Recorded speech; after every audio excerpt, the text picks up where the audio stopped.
alipompangia Mwenyezi Mungu kwamba ana mke na ana mtoto. Kauli ya 4, makruhum kufruhum, vitimbi vyao ulikuwa ni ule ukafiri wao. Kauli ya 6, kaulu kubarahum li atba'i, ni wale wakubwa wao ambao walikuwa na uwezo, waliwaambia msimsikilize Nuhu, achaneni naye.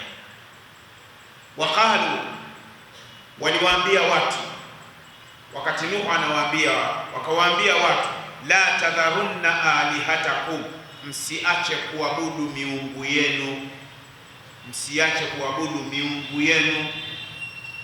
Wala tadharunna waddan, msiache kumwabudu Mungu Wadda, wala Suwaa, wala msiache kumwabudu Mungu Suwaa, wala Yaghutha, msiache kumwabudu Yaghutha, wa Yauqa, na msiache kumwabudu huyu Yauqa, wa Nasra, na huyu Nasra. Kwa hiyo wakawa wameamiliwa namna hii. Qala Ibn Abbas akasema, hiya asnamu wa suwar, walikuwa na masanamu na picha ya masanamu. Kana qaumu Nuh yaabudunaha, watu wa Nuh walikuwa wanaabudu masanamu, walikuwa wanaabudu masanamu kama haya yaliyojaa madukani hivi sasa, matoi. Thumma abadataha al-arabu, kisha yale masanamu yakaja yakaabudiwa na Waarabu. Mtu wa kwanza, wanachuoni wa sira, kienda katika vitabu vya sira, lakini kitabu cha haraka kabla ya kwenda kule katika Rawdul Unf au kwenda kule katika Sira bin Hisham, kitabu cha haraka ambacho ni kitabu kimechambuliwa kwa sira na amerejea vitabu vingi vya sira, Sheikh Safiyur Rahman Mubarak Furi katika kitabu chake Ar-Rahiq al-Maktum anasema, awwal man adkhala al-asnama fi Makkah, mtu wa kwanza kuingiza masanamu Maka kabla mtume hajazaliwa alikuwa anaitwa Amru ibn Luhayy al-Khuzai. Amru ibn Luhayy al-Khuzai, huyu bwana alikuwa na hela, alikuwa ni tajiri na alikuwa anafanya biashara, anatoka Maka anakwenda Sham, na alikuwa na hela na alikuwa ana roho nzuri, anawasaidia watu sana wenye shida zao, wenye dhiki, anawalisha watu vyakula pale Maka kabla mtume hajazaliwa. Yani ilikuwa ni tabia yake, yani inakaribia kuzaliwa kwa mtume sallallahu alaihi wasallam, mpaka yakaletwa masanamu pale Maka mengi sana. Ni nani huyo? Amru ibn Luhayy al-Khuzai alileta masanamu ambayo ndiyo leo tunayaona, leo yamejaa katika maduka na yamejaa mpaka katika nchi za Kiarabu na yamejaa mpaka katika baadhi ya maduka katika mitaa ya Maka kule, na yamejaa mpaka katika baadhi, lau kama wamekata vichwa, na hata Dar es Salaam Kariakoo utakuta yamekatwa vichwa. Kuna matoi ya kina mama wamevaa nguo za ndani, subhanallah. Yani kuna mengine ukienda mtaa wa Uhuru kule amevaa suti, unamkuta mheshimiwa amepiga suti namna hii, unamkuta amekauka namna hii. Yale ni matoi yaliyokuwa yanaabudiwa Sham ilitawaliwa na wazungu wa Rum. Ukisikia wa Rum sio wa Roma, tofauti. Wa Rum ni wazungu, wa Rum ni wazungu. Sasa na wale ndio walikuwa wakiabudu masanamu na walikuwa na soko kubwa la kimataifa. Sasa Amru ibn Luhayy alipokwenda kule, ni mfanyabiashara, anatembea huku na huku na ana pesa, akauliza haya yana faida gani? Akaambia haya yana faida, yanaleta baraka katika maisha, ukiyaomba yanakusaidia, yanakupa kazi, yanakuongezea riziki, yanakufanyia nini. Akayanunua akayaleta Maka, akawashawishi watu wa Maka kwa sababu ana mzigo, na alipoyaleta watu walikula sana. Siku ya kuyatambulisha akakaribisha, akaweka chakula, watu wakala, kwa sababu wamekwenda kwa mtu ana mzigo mkubwa. Watu wakala sana, na watu wakaondoka na mzigo. Hatimaye akawaambia, jamani, na kuombeni kuanzia leo mjue haya matoi hawa ni waungu, wenzetu kule wanayaabudu. ndio maana mambo yao yananyooka kule, yanakwenda vizuri. Watu wakaanza kuyanunua mpaka wakayazungusha pembezoni mwa Al-Kaaba, mpaka siku Mtume anaingia mwaka wa 8 kuukomboa mji wa Maka na kuisafisha Al-Kaaba. Ndani ya Al-Kaaba peke yake amekuta matoi 360, masanamu 360. Jamani, tunayaona madukani, yapo hayapo? Yapo. Mwanzilishi wa haya ni nani? Watu wamekwenda China, wamekwenda Dubai, wameleta hivi. Ukiangalia miaka ya 80 haya madude yalikuwepo Kariakoo hapo? Hayakuwepo. Yametoka wapi? Ina maana kuna muasisi Mtanzania wa kwanza kuyaleta haya matoi. Huyu kimbembe anacho kwa Mungu. Yupo hai, alete toba, simjui. Hayupo hai, huko aliko shughuli naye. Addalu ala alkhairi kafailihi, mtu ambaye inakuwa ni sababu ya kufanya kheri, basi anayewaelekeza wenzake katika kheri. Sasa huyu, kuna watu ambaye yeye ni sababu ya kuwaelekeza watu katika shari. Kwa hiyo kinyume chake ni kwamba wewe ukiwaelekeza watu katika kheri unalipwa kheri, na ukiwaelekeza wenzako kwenye shari unalipwa shari. Jamani, haya masanamu matoi yamekuwa, mimi sijui hivi, sijui kwa nini. Je, akina mama hawaoni haya matoi barabarani yanawadhalilisha? Mnasemaje wanaume wenzangu? Naam, yanaonekana mpaka YouTube, mpaka kina mama YouTube zao zinaonekana, na kuna yale matoi mengine mpaka yana mzigo, matoi mengine yanakuwa na mzigo, matoi mengine yana mimba. Kweli si kweli? Hii ni kumdhalilisha mwanamke, sio kumdhalilisha. Watu wa haki za binadamu wako wapi? Watu wa haki za binadamu wako wapi? Sio sahihi, sio sahihi. Lakini ni sehemu ya biashara, si wakatazi wala siwaambii, lakini ni kwamba wafahamu kwamba historia ya haya matoi ilikuwa ni miungu. Kwa hiyo wale matajiri wakawaambia msiache kumwabudu Mungu wao. Alikuwa Waddan, wa pili Suwa'an, wa tatu Yaghutha, wa 4 Ya'uqa, wa 5 Nasra. Nasra, nun sin ra, Nasra, mwisho hakuna alif maksura. Sasa subhanallah, ilikuwa ni hatari ndugu zangu.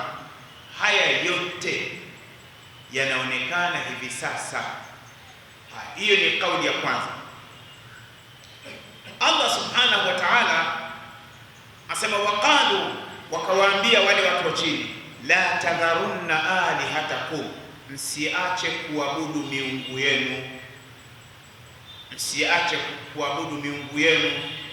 Qala Muhammad ibn Ka'b aidan wa Muhammad ibn Qais, bal kanu qauman salihin baina Adam wa Nuh. Hawa walikuwa ni watu wema, walikuwa ni watu wema. Hawa Yaghutha na Ya'uqa na Nasra wanasema walikuwa ni watu wema. Wakana lahum tabaun, walikuwa na wafuasi, yahtaduna bihim, wanaofuata.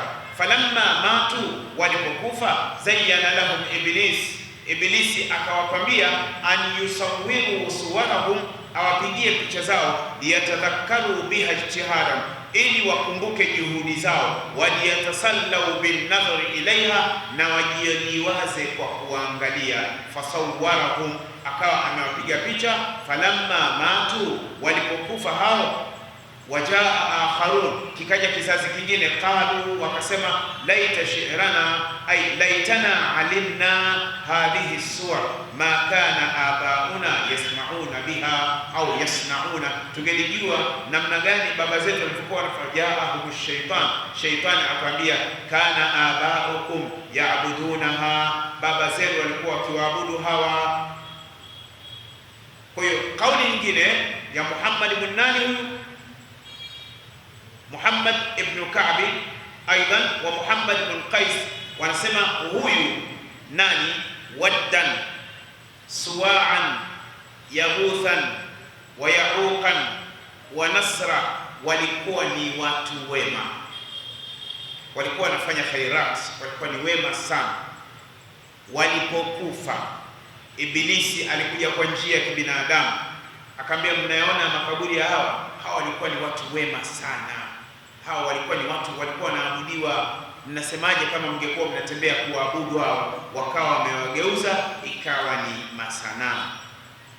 Sasa Mwenyezi Mungu Subhanahu wa Ta'ala anatukumbusha, Mtume sallallahu alaihi wasallam sasa mpaka Mtume anapewa utume, amekuta haya masanamu yapo na yameenea, ni ibada ilikuwa imeenea. Haya, qala al-Mawardi, Imamu Mawardi akasema hivi, fa amma waddu, huyu waddu fa huwa awwal sanamin ma'bud, wad ni sanamu la kwanza lililoabudiwa.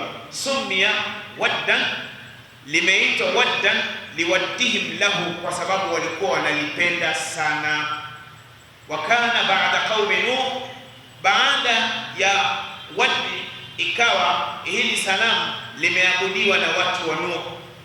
Baada ya watu wa Nuh kutokuliabudu, ikachukuliwa mzimu huu na nani? Na kabila linaloitwa Kalb bidaumatil Jandal, ikawa ni linaabudiwa na kabila ya Daumatil Jandal. Baada ya hapo ikawa Suwa, kando mwa bahari. Yaghuth fakana li Utaif, ilikuwa linaabudiwa ni mzimu wa Utaif, min Murad, kutoka katika Murad, bil Jawf min Saba, maeneo ya Yaman. Wa amma Ya'uq, huyu Ya'uq fakana li Hamdan bibalkha, ilikuwa ni linaabudiwa na Hamdan katika mji wa Balkha. Kwa hiyo kila mmoja akawa amechukua msimu wake. Allah Subhanahu wa Ta'ala anawakumbusha haya Mtume sallallahu alaihi wasallam kwamba aendelee kuwakemea haya. Allah anasema mimma khati'atihim. Qurtubi anasema mimma silatun muakkada wal ma'na min khatayahum, wa qala al-Farra'u al-ma'na min ajli khatayahum, kwa sababu ya madhambi yao. Ughriqu, walihilikishwa.